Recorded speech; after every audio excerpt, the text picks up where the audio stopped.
सुप्रभात बच्चों, आज मैं क्लास 5 से हिंदी पढ़ाने जा रही हूँ। नदी का सफ़र। किसी भी नदी का शुरुआत जो है ऊंचे स्थानों या पहाड़ों से होती है। नदी में पानी झरने, झील से, बारिश या फिर हिम की पिघलने से आता है। ठीक है बच्चों, जो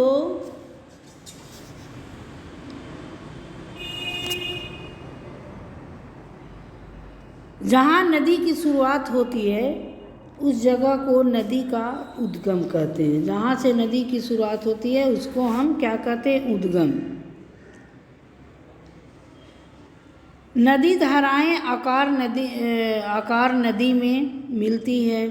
पहाड़ी क्षेत्रों में ढाल अधिक होने के कारण नदी का बहाव तेज होता है, जिसे नदी जो है गहरी भी आकार घाटी बनाती है। कई सारी छोटी नदियाँ मुख्य नदियाँ से मिलती है तो बड़ी नदी बनती है। इन छोटी नदियों को मुख्य नदी की सहायक नदी कहते हैं। नदी पत्थर चट्टानों से टकराकर और तेज बहती है। कई धाराएं आकर नदी में मिलती है।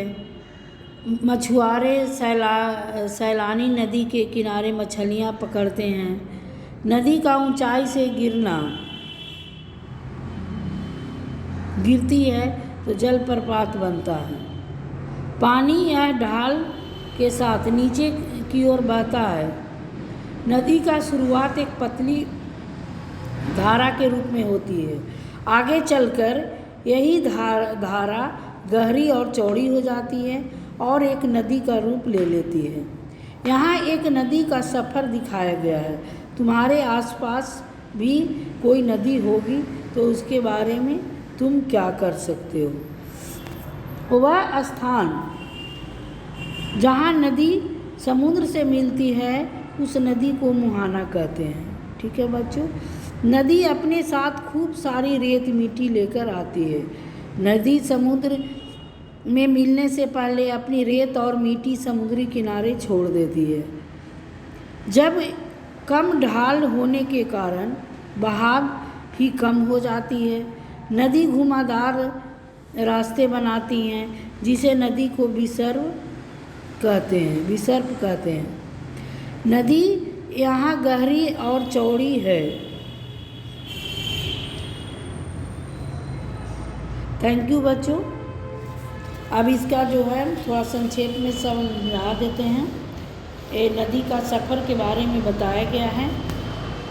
ठीक है, नदी जो है नदी का प्रारंभ ऊंचे स्थानों और पहाड़ों से होती है बच्चों।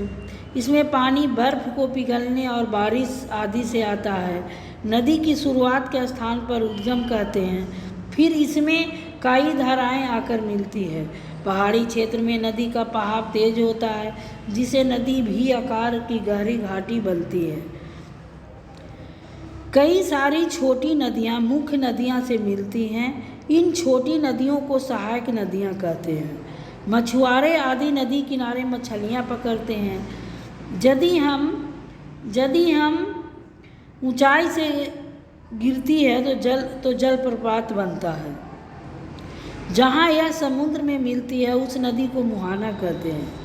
नदी अपने साथ उपजाऊ मिट्टी लाती है, जिसे यह समुद्री किनारे पर बिछा देती है। हम ढलान में नदी को घुमावदार रास्ते बनाती है, जिसे नदी विसर्प कहते हैं। यह नदी गहरी तथा चौड़ी होती है। बच्चों, उसी के बारे में बताया गया है ना, कि नदी जो है, अब जो है बच्चों, इससे कुछ हम क्वेश्चन ही बना सकते हैं। जैसे नदी का शुरुआत कहाँ से होती है, तो नदी का शुरुआत जो है ऊंचे स्थानों से और पहाड़ी क्षेत्रों से होती है। नदी में पानी कहाँ से आता है, तो नदी में पानी जो है झरने, झील, बारिश, फिर बर्फ़ को पिघलने से आता है। उद्गम किसे कहते हैं? जहाँ से नदी की शुरुआत होती है उसको हम क्या कहते हैं? उद्गम नदी।